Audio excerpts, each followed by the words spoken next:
Julie, and thank you for being willing to do a second talk on WOTAA. My intention for this talk was to talk about context and Yeah, culture yeah, and actually working with difference, especially that these days more people in mental health uh, professions are working cross-culturally and online, yeah. working with people in another countries or in other cities even. And I think it would be very helpful to listen to you and your experiences. So uh, I'd like to ask you about your experiences. So thank you. Okay, it's fine. I'm always happy to talk to you. Yeah, it's very nice always to listen to you and learn from your experiences. So you worked with many different countries. I think more than 43 countries you've been in before COVID, and even after that, you started. You continued actually working online with people in different countries. Yeah. So you really have cross-cultural experience in this field. And I like to know a little bit about your experience. Would you say Okay. about it? So I'm a conscious that, in a way, though, there's a danger that I'm cheating because I've been to lots of countries. The 43 was the ones where I presented TA. I've been to more than that because I was very lucky and I worked for an airline years ago. I'd never been anywhere until I worked for an airline and then I made the most of it. But I've never actually moved or lived in another culture. Mm, Um, I've just experienced them, um, maybe only for a week or so. mm, Um, Probably that would be about the longest I've gone anywhere is a couple of weeks. mm, And sometimes it would just be arriving, doing a few days. But in terms of cultures, the TA concern I have is that I've increasingly become aware that if we're not careful, we're trying to export a culture that existed in California in the 1960s to lots of countries where it just doesn't fit. It didn't even fit in the USA in the 1960s in other states. mm, When you look at what's happening now in the USA, it doesn't seem to fit anywhere there now. So mm, the basic TA ideas about being, you know, an individual who's independent and make up your own mind is not necessarily something we should be exporting. mm, The other thing is about cultures is yeah, years ago, I went to stay at a boyfriend's house with his parents, all very proper, you know, separate room and everything. And we were both UK, we were both white. Um, we appeared to have the same culture. And on the bus on the way home, he told me that, you know, I'd basically got it wrong and his parents did not approve of me. And I'm like, what did I do? Because I thought I was on my best behavior. mm, And there were two things I'd done. One was that I had, just before we left, I had shouted up the stairs to him because he was upstairs. And I realized I'd left my jacket in the bedroom I'd been sleeping in. And I called up, will you bring my jacket down? And he said that was one of the problems. And I'm like, well, why? And he mm, said, it's not polite to shout up the stairs. You should have come up and asked me. And I'm like, well, if I'd come up and asked you, I could have got my own jacket. So that was one thing. And apparently we're the same culture. And then the other thing was even weirder. He said I wasn't wearing shoes in the house. Now, I was late teens, so I kicked off my shoes every chance I got and went barefoot, even outdoors quite often. And I'd arrived and stepped out of my shoes. So I said, but none of you were wearing your outdoor shoes anyway. And he said, but we were wearing slippers. Now, for me, slippers were what grandparents wore. You know, young people didn't wear slippers. So again, there's something about culturally, you think you're the same culture, you look like you're the same culture, and you can really offend somebody because in their family, there's a different set of rules.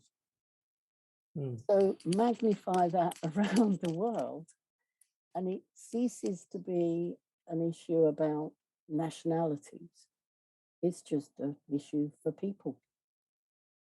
And then when we're teaching TA, we need to keep in mind that you won't have the same rules in your family as mine, even if we look like we're the same. So the point you're making is that wherever we work, we have this difference, and we have to learn how to work with difference and acknowledge it really, and not assume that we are the same, right? Yeah. So I think I learned that long before I learned TA with this boyfriend, that don't assume that everybody looks at the world and has the same rules about how to behave as you have. Yeah, and in TA, we talk about discounting. Yeah, and that's interesting. The discount would be to expect everybody to be the same. But it's not discounting when you genuinely don't know something.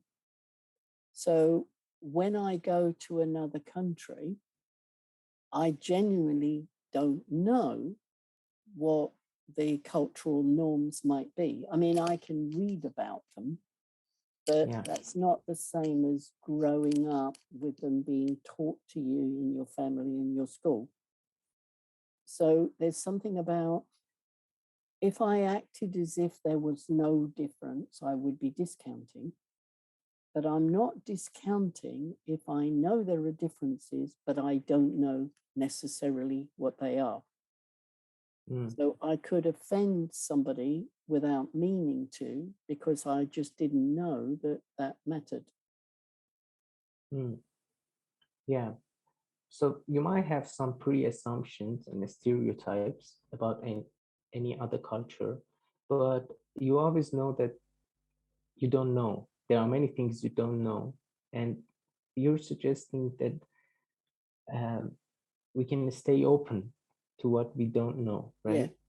So we can have, when you said stereotypes, I was thinking, but yes, I have stereotypes. I make them as jokes because I talk about the working styles and different cultures, you know, like Germans are be perfect and Italians are trying hard to form governments all the time, and British males are be strong. But I know that that won't be everybody. It's only like a generalization. On average, there will be more people who act like that than there will be who don't act like that. But then once you meet an individual, you can't rely on any stereotype. Like my stereotype of a white UK family was, you take your shoes off and you shout upstairs. And they would not have been the only family who thought that was bad mannered of me. Right. Yeah. So it's almost like you're going into the unknown every time you talk to somebody, because you just can't possibly know what their cultural norms are, because it's not just their country, it's their family as well. Mm. Yeah. And I think it's sometimes very difficult to stay in the position of not knowing. It's like that IU position you suggest in life Yeah, positions.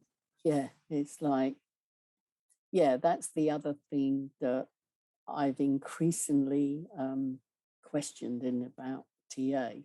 Like, Mm, we don't have a definition of okay, mm, and I'm okay, you're okay is very much like a religious belief. mm, Years ago, somebody asked me to explain TA to her husband, and it was a setup.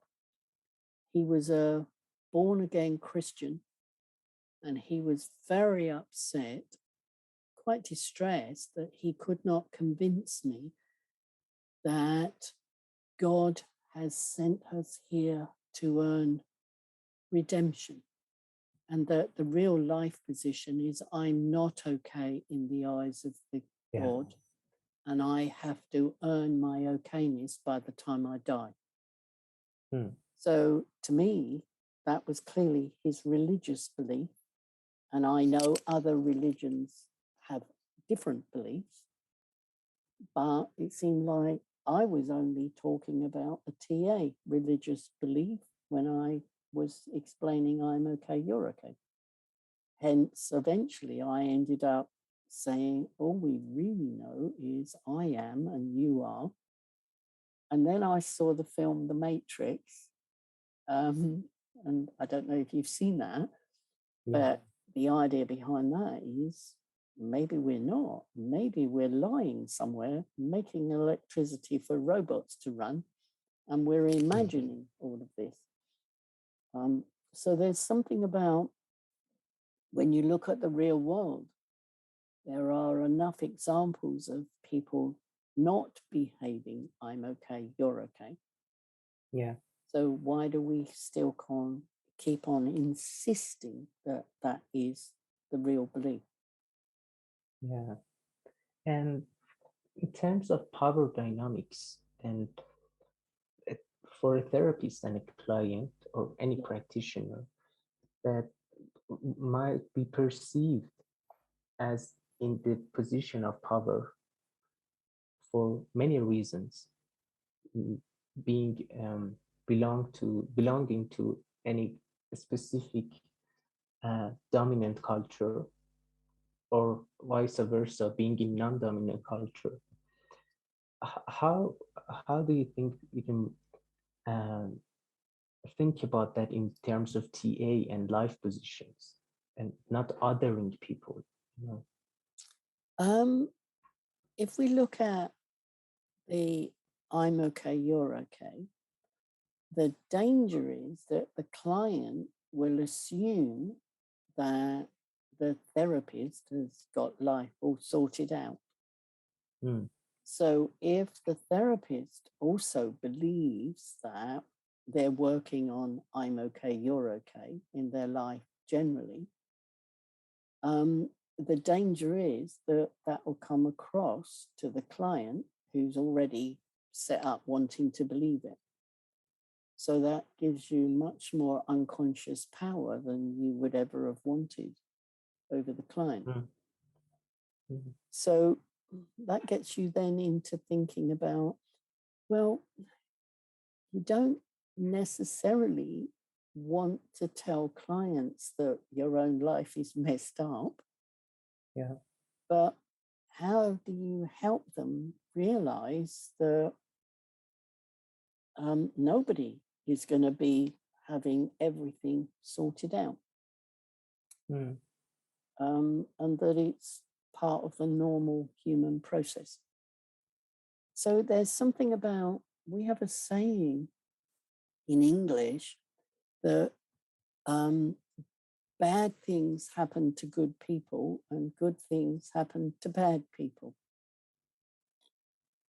So there's almost something like, well, we're here and good things will happen and bad things will happen. And sometimes they're not something that we caused. It just happens. Mm. I'm aware that, again, I'm really lucky where I was born, because in the UK, we don't have earthquakes, occasionally, but not terrible ones. We don't have volcanoes. We don't normally have terrible storms. We did have one once, and I remember thinking, doesn't the wind sound nice blowing through the trees, and waking up next morning and all the trees are gone? But it doesn't happen that often. So we're not used to nature telling us that bad things happen to people, however good you are. But in other areas of the world, they do have things like that. Mm.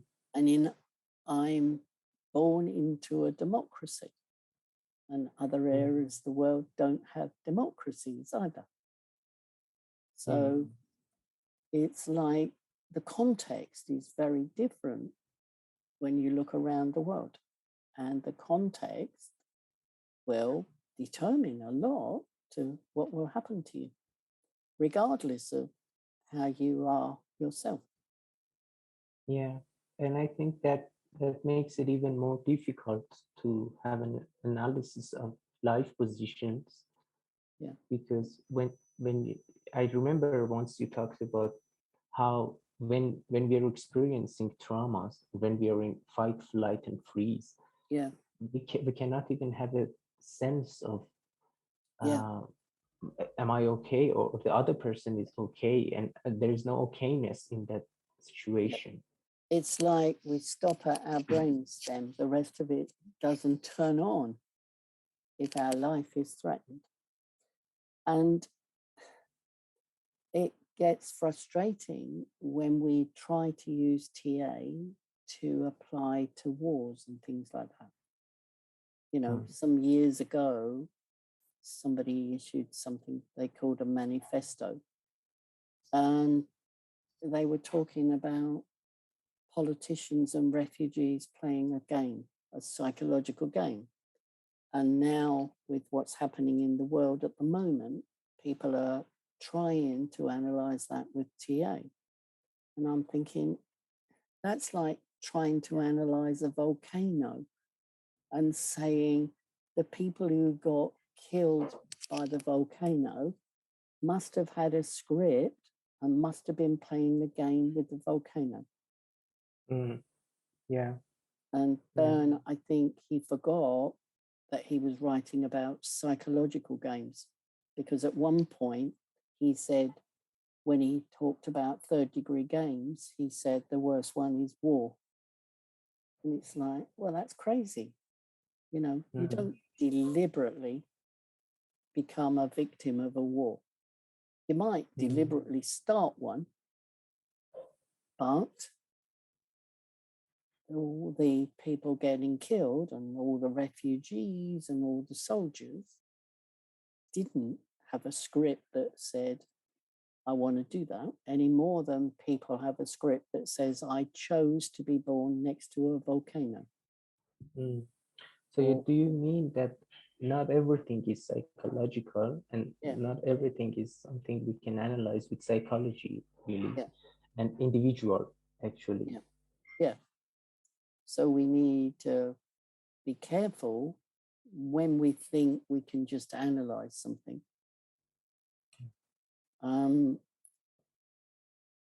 It's like nobody would say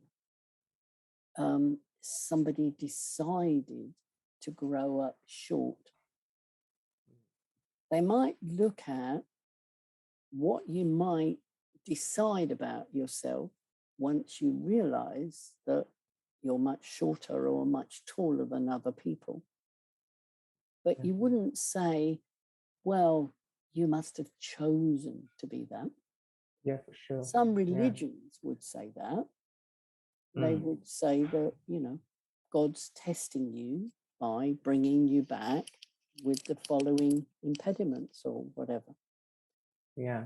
But we don't need to use psychology to justify that.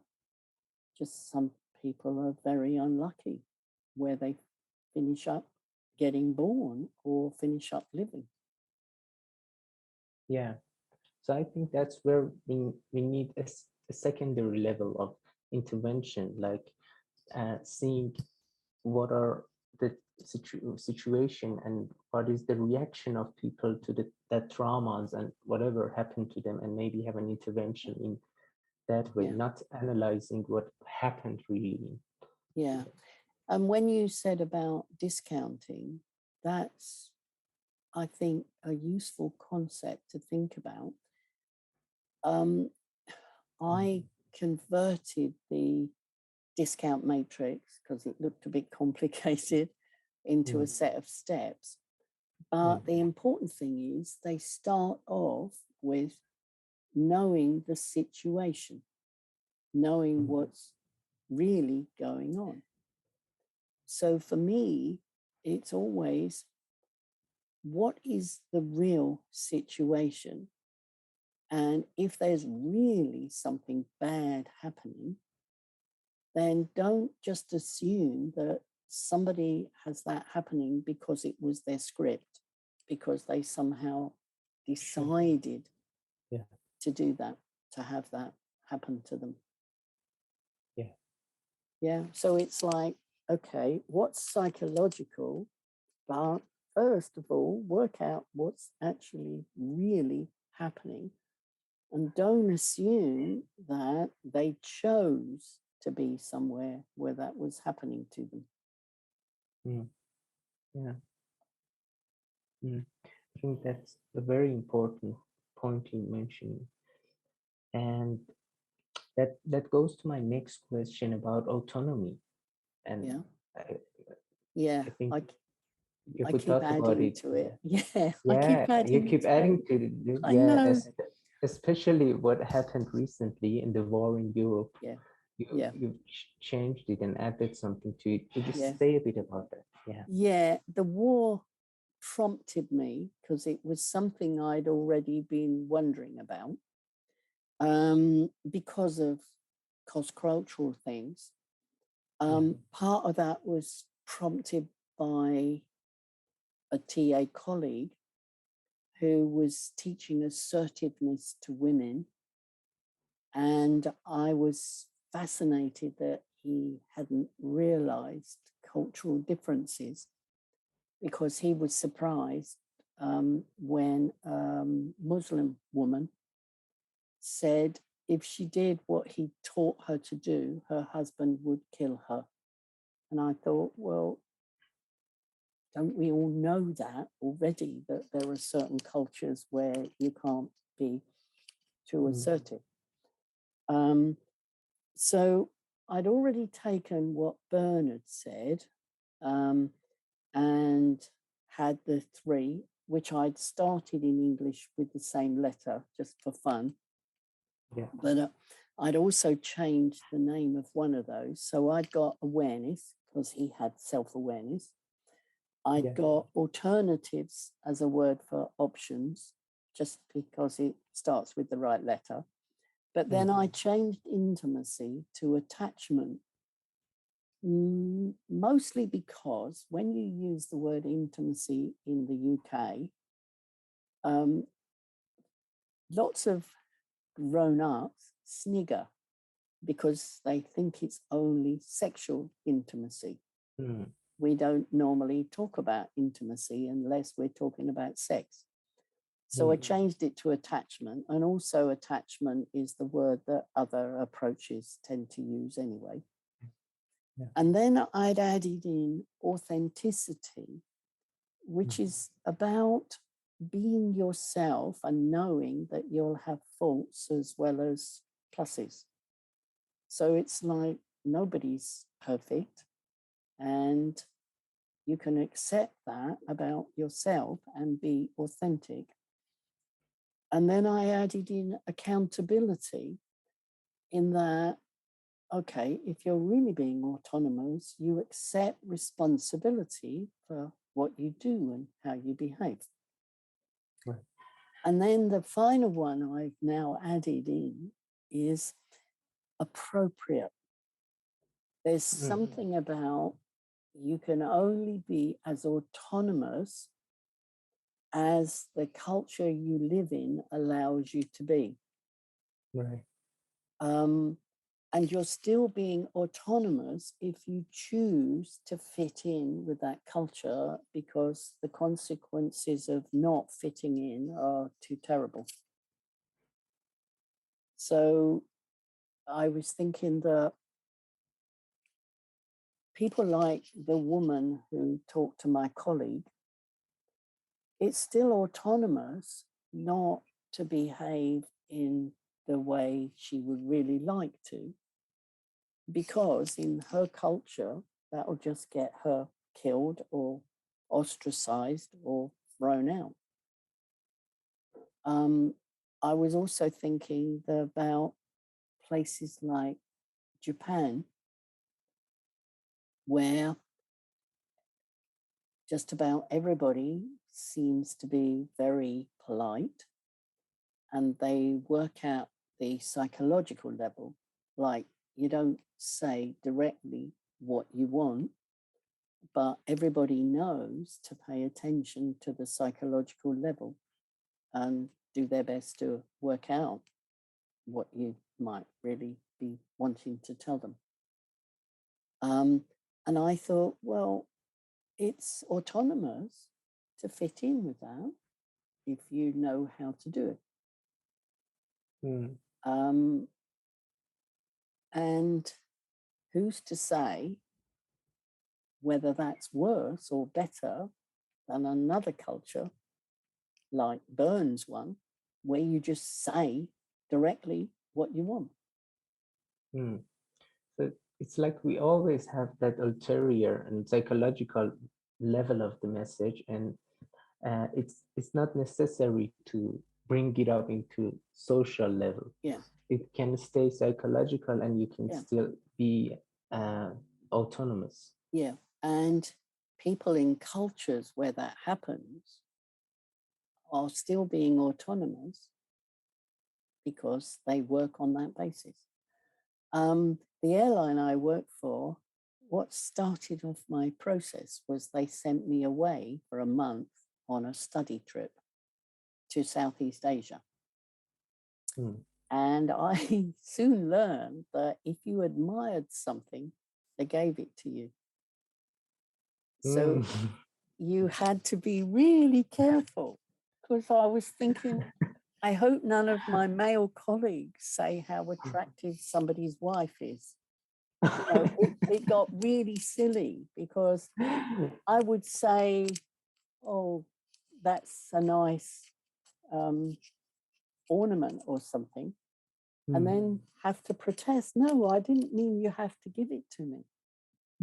And we once was in a government office, and there was a big fan on the ceiling with a pull cord. And somebody innocently said, oh, that's really old. You know, does it still work? The next thing we knew, there was a young boy summoned and forced to stand there and make it work for us. So it's like, okay, if you said you like something in the UK, they don't give it to you. Yeah. So there's things about TA is all about you say what you mean. But so many cultures, you don't say that because they think you want something. Yeah. Yeah. And going back to what we started with, for a practitioner who wants to work cross-culturally, so as you're talking about this, I think we're all in danger of assuming that the person can be more autonomous, or the person can do something, and we expect them actually to act in a certain way or change in a certain way without understanding their culture, context, and the situation, right? Yeah. And it's not so much that we expect them to be more autonomous. I think it's that we expect autonomy to match how we behave.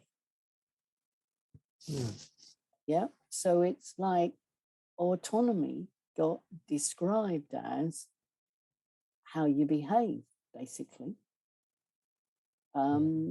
So somebody who's learned traditional TA has learned to behave like a hippie in California in the 1960s. And then they look at different cultures and people are not behaving like that. So they think they're not being autonomous. Yeah. But they are being autonomous because they're making a here and now decision to fit in with their culture, because the consequences are too significantly negative if they don't do that. Yeah. So if you're in a refugee camp, it doesn't mean you're not being autonomous if you follow the rules, so that they'll let you stay there and give you some food. Yeah, for sure. Yeah. Or if you're in a country that's at war, or you're a soldier, it doesn't stop you being autonomous if you remember that you're doing something that fits the culture that you have to exist within. Otherwise, you'd all have to get yourselves killed. If you don't happen to live in a country that's not at war and doesn't have laws that would cut across what you're doing. Right. Byrne believed that people who were homosexual only came out because they wanted the game of being beaten up. It's like, wow. Yeah. Yeah. I think that is something that can even happen now. And even in one country, when you have diversities and differences. Wherever you are. And so some people will be autonomous by choosing to come out and maybe getting killed to help others longer term. But other people are still being autonomous by pretending that they're not. It's a choice. Yeah. And it's not that the concept or the construct of autonomy is defined by the dominant culture or by the person who is giving the narrative of everything. It's something that can be defined differently in different contexts. Yeah, it's more like the original definition only fits in a particular country at a particular time.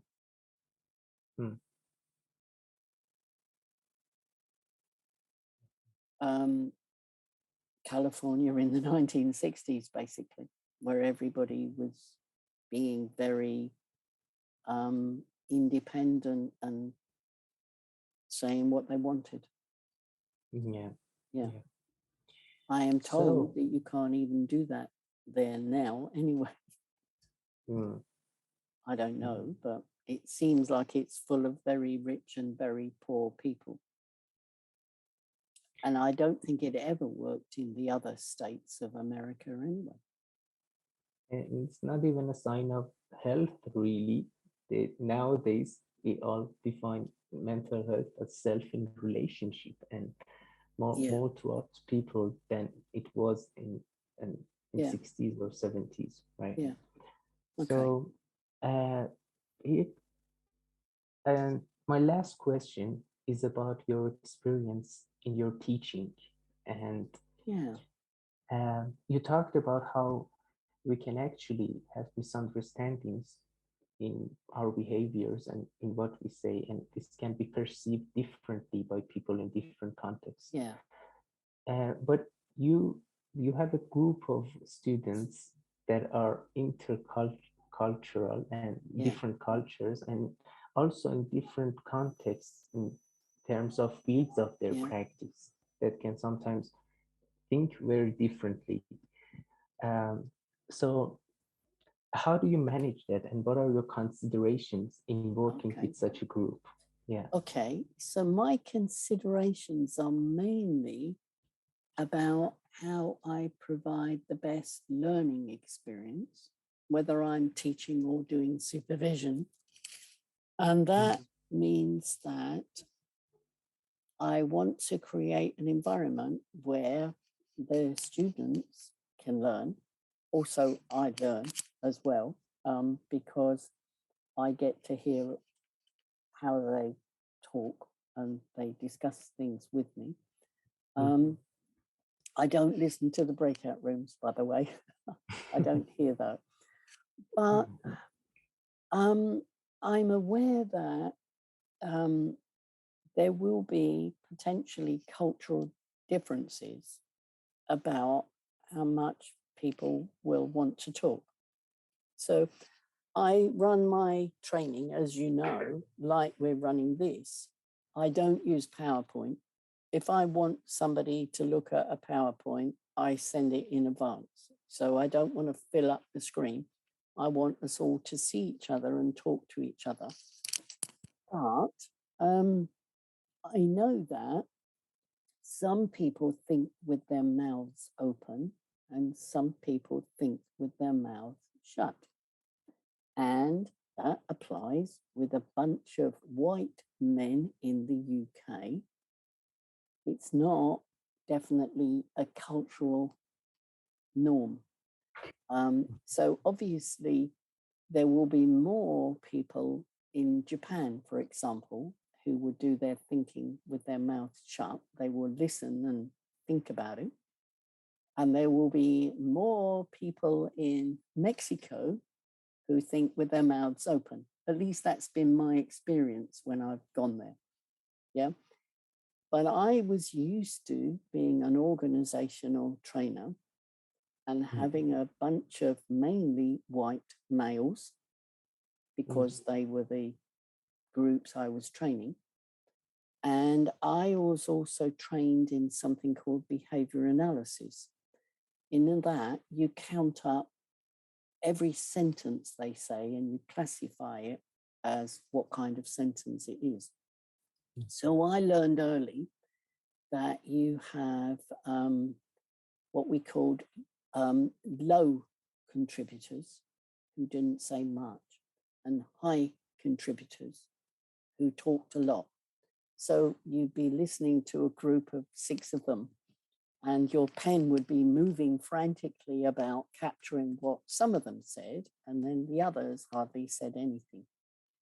And we used to, mainly for fun, and to help them practice being different, we used to put the high contributors in one group and the low contributors in another group and give them the same task.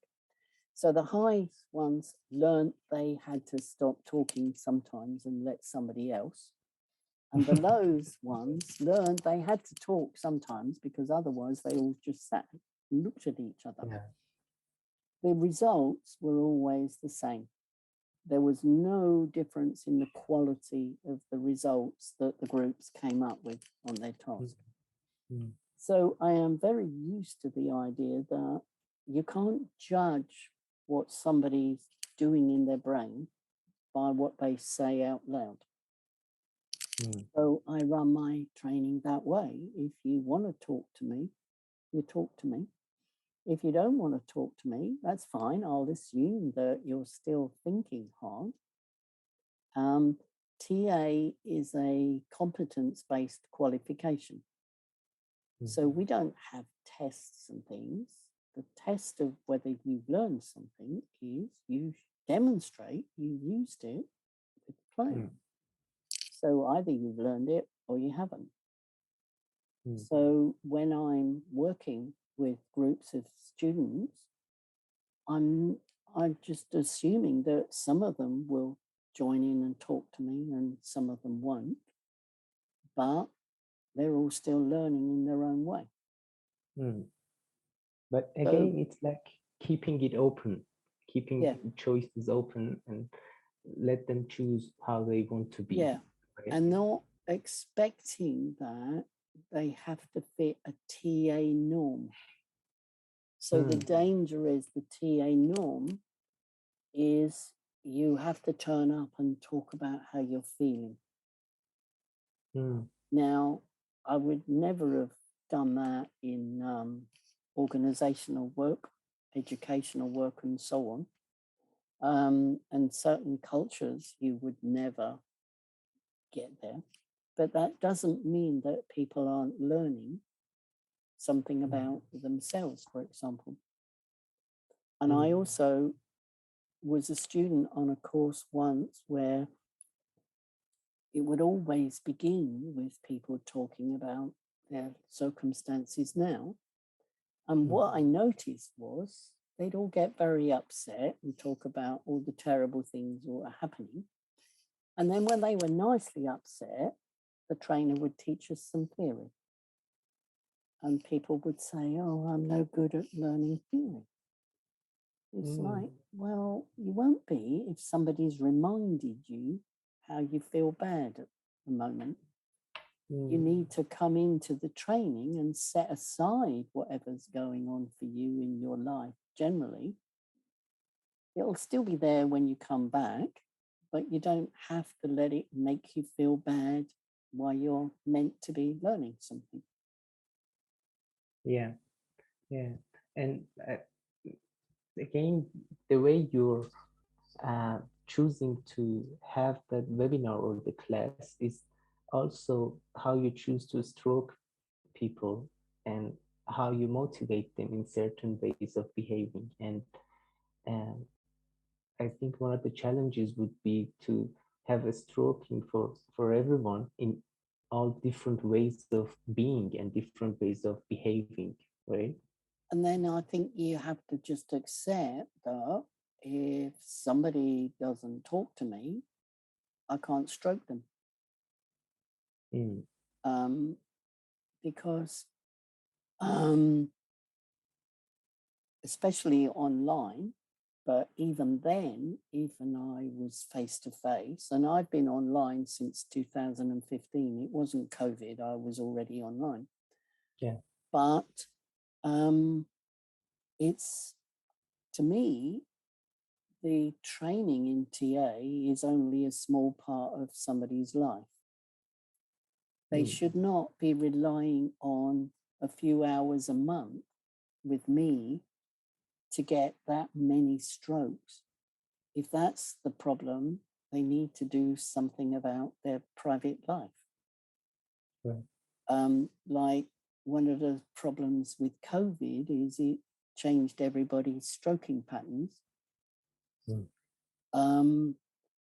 And I'm thinking, okay, that was a genuine problem for lots of people because they couldn't still see their family or friends.